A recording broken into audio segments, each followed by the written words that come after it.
Ir cilvēki, kuriem ir vairāk naudas kā tev, kas ir greizsirdīgi uz tevi. Tev ir lietas, ko šie cilvēki vēlas. Noteiktas kvalitātes, noteikts spīdums, un tas, kā tu sevi nes, tas liek tiem būt greizsirdīgiem, jo viņu acīs ir tā, ko tu iedomājies, kas tu esi, man ir vairāk naudas kā tev, bet nestaigā apkārt ar tādu pārliecību kā tu, ar to pašu spīdumu, kas ir tev. Viņi domā, kas tas ir ar tevi. Tu esi svētīta pār pārēm, un Dievs gribēja svētīt tavu pamatu garīgajā, pirms tevi svētī materiāli, jo kādi no šiem greizsirdīgajiem cilvēkiem, viņi ir svētīti materiāli. Viņi iet un ņem vairākus biznesus, projektus un rada vairāk naudas, bet pamet novārtā garīgumu.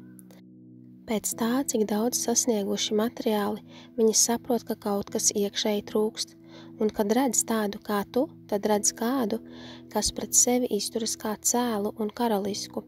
Viņi zina, ka tev ir savienojums ar radītāju. Kādi pat pārdod savas pozīcijas, jo neko vairāk par stresu nedabona. Vairāk naudas, vairāk problēmas. Tā ir, kad nav savienojums ar Dievu. Tad, kad ir savienojums ar Dievu, tad tu palīdzi Dieva cilvēkiem, tieši vai netieši. Dievs vada tevi, rāda, ko darīt, un tev ir abas puses. Tāpēc Dievs grib tevi vispirms nostiprināt garīgajā uztverē. Tas ir pamats.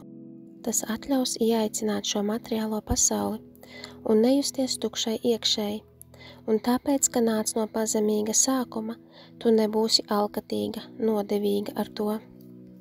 Un tu darīsi labu pasaulē, tev būs cilvēcīgs gars, pat tad, kad tev ir mazāk kā šiem cilvēkiem.